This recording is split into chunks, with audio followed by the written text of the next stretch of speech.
Yes, yes, yes. Let's see if I can go lower. Yeah. Hey. Yeah.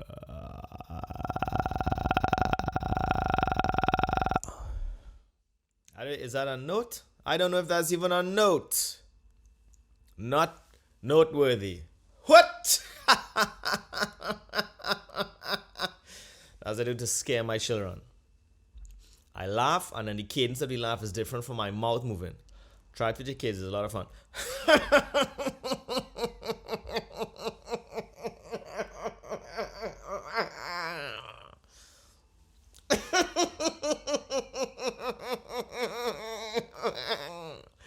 I do that. It scares the living crap out of them.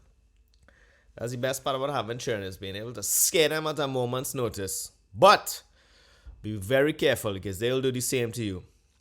Greetings, everybody. Here we are, episode 15. We have a wonderful show packed with information today. For the first ever time, we have the History Moment, a new segment brought to you by the lovely people at Daddy Comes First. I've been reading a lot of histories lately. More on that later. First of all, let's check the stats. I'd just like to say we have hit 30, the number of people who have listened to DCF and chosen to be Spotify premium followers. You hear what I say? Premium followers. And what does that mean? Well, that means you want to know, when the next episode is coming out. You want to know right away. Also, impressions are at all-time high. Okay? We're through the roof with impressions, which means people are searching like crazy. It's coming up all over the place. So, we just have to keep on keeping on, as the good Lord says. We gotta keep on keeping on. That was a particularly good run. Oh my God. Low battery. My Mac has low battery.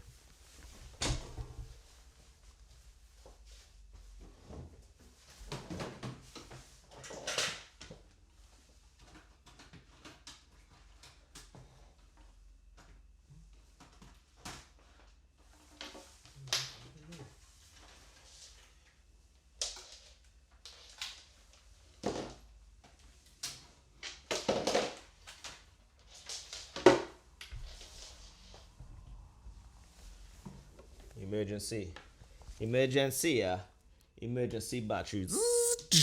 Engage. Okay, we've locked on. We have full tactical support here. Okay, we're charging. These are the things. You all don't realize how difficult it is to run a hit podcast. There's all these things going on. Can't even believe that I used to be we call those things? I used to be a engineer. I still am, but I used to be too. You understand? So I was doing some runs. It's good to be alive. That reminds me of Always and Ever of Beyonce. She's on the scene now doing country music. What do I feel about that? I don't know. Was never a huge fan, but I guess whatever. Everybody trying to go after that country money. You know why? Because say whatever you want about rednecks, but they show up. They show up and they dance their ass off. I used to do this gig called Havelock. And this guy, rumors are he used to be in the Angels. Not Charlie's Angels, Hell's Angels. The HA, we say for short. They run Montreal. But anyway, he built a double barn stage. So each stage was shaped like a barn. And it was horribly designed for technical reasons, but it looked cool. And boy, the country fans used to go up there and make a scene. So they had like assigned seats for the first kind of however many 100 people, maybe a couple thousand people. And then behind that was all bring your own chairs. So people used to show up first thing in the morning Um, they would come out, lay out their chairs for later, go back to the RV, have some breakfast, absolutely pickle themselves in alcohol, and then they would get turned up in the night. They would show up and listen to, all of this lovely country music. You know what I mean? Which is fun and good times. So Beyonce's into that. Every time I do a run, I think of her country music. But that's the story. You might wonder why I'm dressed like this today. Well, if you don't know by now, you should. But I am also an elite athlete, and I have to get my training in at every opportunity. Yesterday, I got my ass rinsed out by all of my nephews. One of who is 16 and jacked, and the other one is 14. He plays football. He's real good at football. So I told him, first of all, I kind of thought I was gonna lose. I said, listen, if y'all lose to me, a man pushing 40, best years in front of him, but he's not ready for those years yet. Y'all should be ashamed. So what happened was, they beat me. Now it was close. I started off in front. Boom. That's my reflexes. She said, go. Pew. I took off. And I was smoking everybody. And then I just pulled away. So they accelerated slow. I accelerated quickly. And I'm built for that kind of life. I'm built to be tucking and rolling and slicing and dicing.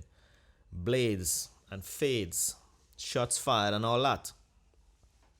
And I'm built for that life. But my ass was handed to me. I was screaming halfway through the race, I have nothing left.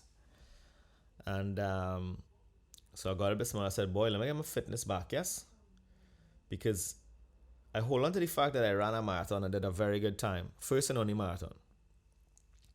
But we came up on 5 years ago. So I can't really hold on to that too much longer. 5 years ago is a long time ago. Proximity effect. You speak quieter, you move into the microphone. So, yeah, I get back fit. Starting a new job shortly, I believe. We'll see. Gonna have some chats about that with the owner of the company this day. And that might free up a bit of time to not have to worry about stress and all that kind of crap. And then I have a couple of exciting food things in the pipeline. Oh, God, it's going to be a good summer, I think. It's going to be a good summer. I just need to keep my cool, solder on, figure out, the best way to do this, because guess what? Summer's coming. We're already a third way through the year.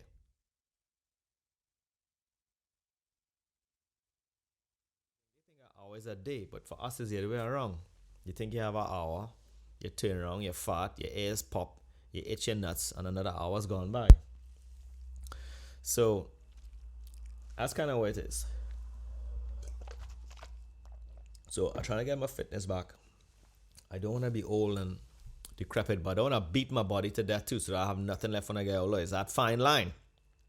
Is your body a battery that wishes not to be pushed too far? This is a question that I ask you. So that's it. You gotta get your fitness back. We are old, gentlemen. We are old. But that's all right. As I said before, old is fun. What do we like? We like to go to quiet places and talk about... Skelly. He's okay. He's been a bit under the weather lately. I don't know what the story is. I don't know if it's allergies or what. But my skeleton just fell down. He's okay now. He's okay, I think. He looks a little shocked. He's a little embarrassed. Don't look. Do not look, please. He's okay. He'll come around. Just don't make a scene. A fucking scene. Anyway, that's what's going on with me. I'm trying to get fit. I'm starting a new job. Some real fun things in the pipeline, food-wise. Jokes, y'all know I'm going to bring the jokes and the nonsense to y'all at least once a week on the podcast. Hoping, not hoping. You can't say hoping. I learned that recently. You can't say I'm going to try. You can't say I'm hoping. You gotta say I'm going to do. I will do some more stand-up spots this summer. I will do that. Please, thank you. So, some of these spots start late enough so I could come home, have dinner with the children, family, put the kids to bed, trouble the wife's vagina for a couple of minutes, and then head back out on the town and do my set.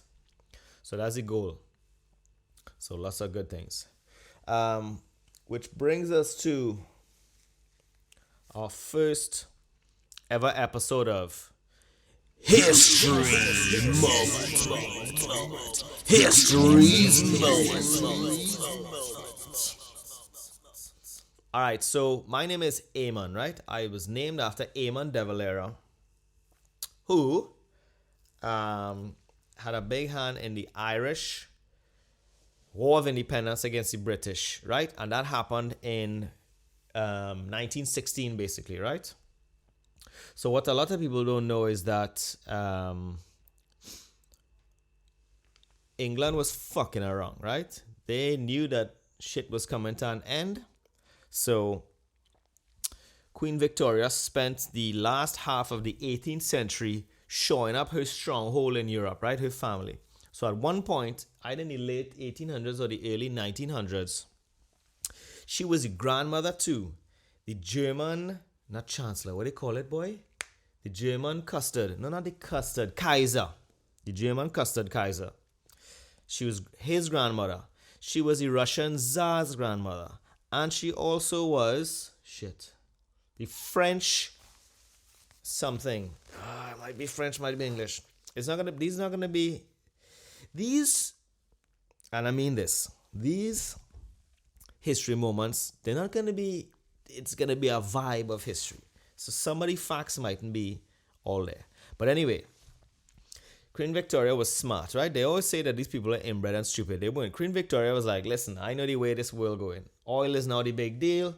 Nobody likes sugar and cigarettes anymore. Or they do, but we done juice out orange. All these other countries getting oil. What I had to do is I had to solidify my family's future in Europe, which is where all the power was. So you basically sell off your children and whatever, all this kind of evil shit that they do, but that's what it is. That's what it is to be a monarch. So Ireland, India, and there's a third country. Who was it, boy? Might have been Morocco or some shit. But anyway, multiple countries realized that they didn't want these fools around anymore, right? They didn't want these limey cunts around telling them what to do. The Irish had had it for 700 years. They had had enough. They were sick of it. India, they were really, they had enough too. And the third one was, let's call it Morocco. And so anyway, they all got together and they were like, listen, let's fucking get the fuck out of here. Let's get these whites out of here, right? Obviously, the indigenous people in Ireland were white too, but, different. So what basically happened was they all got together and they were like, listen, if we all revolt at the same time, if we all battle them up at the same time, they'll be spread too thin. So at the start of the 1900s, this is what the conversation was. They got together and they were like, listen, if we all revolt at the same time, what are they going to do? Fight all of us? So then, fast forward 15 years, they get given a gift. What happens? World War I. Now England really distracted. Now the British Empire is under real pressure. So they can't fight everybody. They can't fight world wars and India and Ireland. So Eamon de Valera, he knew this, and Michael Collins, he was the other. Both of them were at the forefront of the War of Independence. I'm not going to talk too much about that because I don't know too much about it. What I'm reading about now is the Civil War, which happened right after that. Basically, what happened is the War of Independence, again, we're just going to gloss over that for now, maybe for a future episode, happened. Right? And the English were like, well, you gotta sign this treaty or we'll start the war back up. And the treaty was basically like, you could be your own country, right? you're independent, but you're not republic. So what that means is, yeah, they do all kind of fucking just real passive aggressive shit. Like when the parliament stands up at the start, they had to say we love the queen and or the king at the time, all this kind of nonsense. Real fucking petty shit. And they could keep some army. They could keep a couple of naval bases, and there was something else, right? A couple of just little things, right? And now the IRA was like, fuck that. We didn't just lose a set of good Irishmen just to sign over and stand up and say, God save the queen or the king or whatever that nonsense. It was like, hold your mother, God. Nobody ain't doing that. But the Irish provisional government, which was set up to kind of see Ireland through this moment of transition, was like, listen, it's the best we're gonna get. Let me just take it, and then we're probably not gonna stand up anyhow. We'll stand up in the door and we'll say, tell her, hold your mother, cunt. Let me just do it. Let me just go for it with the treaty and whatever. But the IRA and now Sinn Féin, right, which is a political party which was born out of the IRA, they was like split in two. Not exactly 50-50, but some of them was like, look, let's just go with the treaty. We'll sort all this other shit down the road. These are small issues. But the hardcore men, they was like, nah, fuck that. It's all or nothing, right? They had already been through a few years of brutal, horrific death. And they were like, well, we made it through that. We go in again. Whereas there were other members of Sinn Féin who were like, listen, we want to lose more Irish people. What are we going to do? Fight about this? We're going to fight about this? And then so basically, they're at odds. And this is where Eamon de Valera, my namesake, and Michael Collins saw differently, right? Michael Collins was like, listen, let's just move on. We'll deal with this treaty and we'll phase all that other gay shit out. I don't know if he said it was gay, but he probably did. I feel like they spoke like that back then, right? And so he was pretending to be cool with the English Prime Minister at the time, right? But things kicking off there too. People not happy over in England. So now he was telling, boy, this man, he was telling the Prime Minister, no, we'll keep things cool. And then, of course, now in Northern Ireland, they don't want to hear anything about no treaty. They want to be part of the United Kingdom. They want nothing to hear about. They even want Catholics up there. So they're killing Catholics up there, right? So the Prime Minister writes a couple of times to Michael Collins and he's like, Mike, listen, just go up to the north there. I just calm those fellas down, because the last thing we need is a war, is battle, and things kicking off in the Northern Ireland. Michael Collins says, listen, buddy, don't worry about it. I know what you're saying. Don't stress. Don't study a dread. I'll go and talk to them, man. It's a cool scene. What does he do? He tells them to kill them, American. He tells the IRA, he's like, listen, if they step out of line, if they only trip over their shoelace and attack any Catholic in Northern Ireland, you have my full backing to blow their fucking ass up. Now, he didn't tell the Prime Minister that, but that's what was going on behind the scenes. So then now, we'll skip a couple of other details, but we get to a point where we cannot agree, right? And the pro-treaty and anti-treaty sides go to war together. Irish Civil War. Okay? And so De Valera is now against Collins, right? Now, Eamon de Valera is a little bit older. Everybody is young. Collins is like 31, I think. All these other people who are, in the provisional government at this point, young, in their 20s, some might be in their 30s. Eamon de Valera was old, so he didn't give a shit. If you think old people now don't give a shit. Eamon de Valera was old. I think he's in his 60s. And so he was like, he was still stirring the pot and fucking shit up. So, enter the biggest British cunt of all time, Winston Churchill. Churchill he's a piece of shit, as we all know, right? But sometimes you need pieces of shit to do things, to help Britain win the war, whatever. He comes along and he's like, listen, you better squash all those anti-treaty men right away, because if you don't handle this thing with the utmost urgency, things gonna get real. And I'm not pulling out my troops anymore, because he started to pull out British troops, all the people who subjugated the Irish people for, millennia almost. Not millennia, centuries. He started pulling them out, and he stopped pulling them out. He's like, y'all take your time. Take your time, and all your men was enjoying this season, and take, enjoy your time. He tell them, so he's slowing down the troop retreat. And then what does he do? Classic Churchill, he realized they're divided, and he could really weaken Ireland by introducing guns. So he tells the pro-treaty side, he says, listen, you gotta sort these fucking men out right now, sort them out!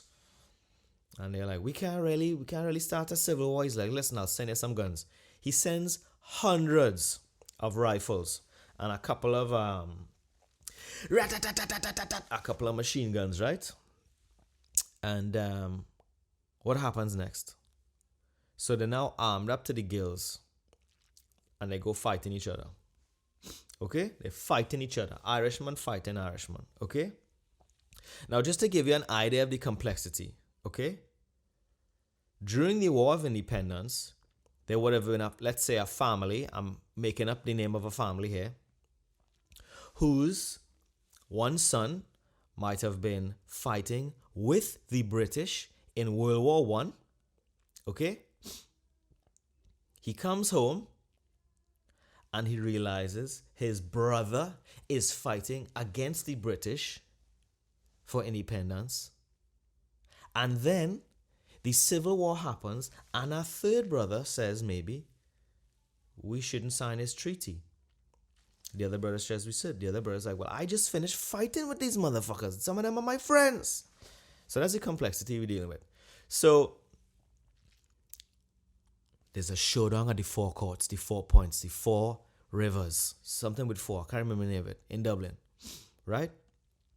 So anti-treaty IRA members, they hole up in this thing. This is in the middle of Dublin, on the Liffey Dread, on the keys. So they hold up inside there, and inside of the rooms where they are millions upon millions of documents. Ireland's history, people's family trees, who owns money to who owns land, ting. So they're saying there's no way they're not gonna attack us in here. We throw some sandbags out, lock up the place, nobody getting us out of here. Oh yeah? Churchill says, I'll give you some machine guns. Shoot, they can't blow them up. It's 60 of them.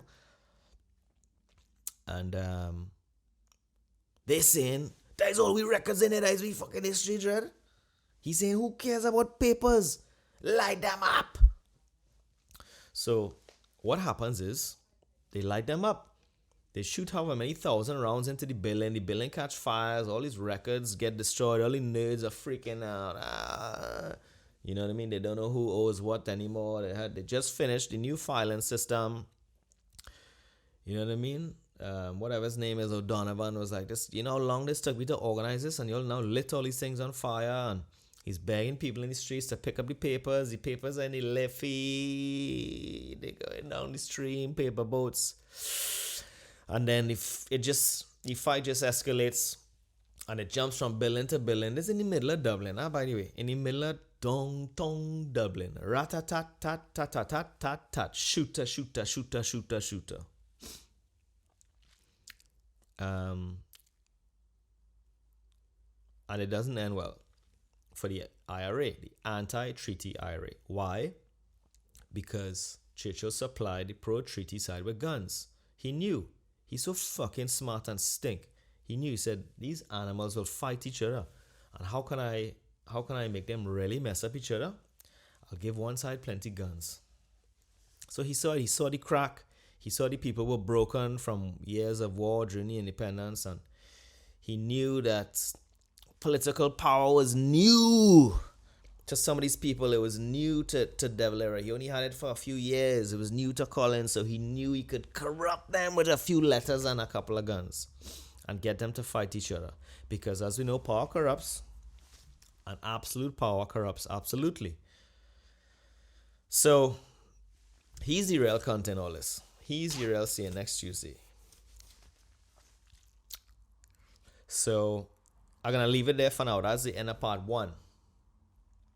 Because that's why I reach in the book. I haven't even finished the book, right? I try to bring you all as the freshest of the fresh as I can. But Michael Collins gets shot on orders of Eamon de Valera. Once his brother in arms rising up against the tyrannical British regime, quite literally, he gets shot in the back. I think he gets shot in the stomach, but we'll say the back because it's more theatrical that way. And while he was dying, he said,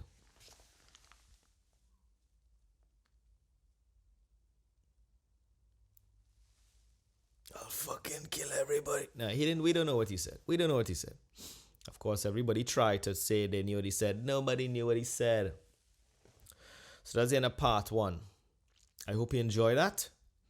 I'm going to bring you more history from all over the world. Ratatat history! And I hope this week serves you well. Happy Monday. You're probably going to listen to this on Friday. But I still love you. I do. Daddy goes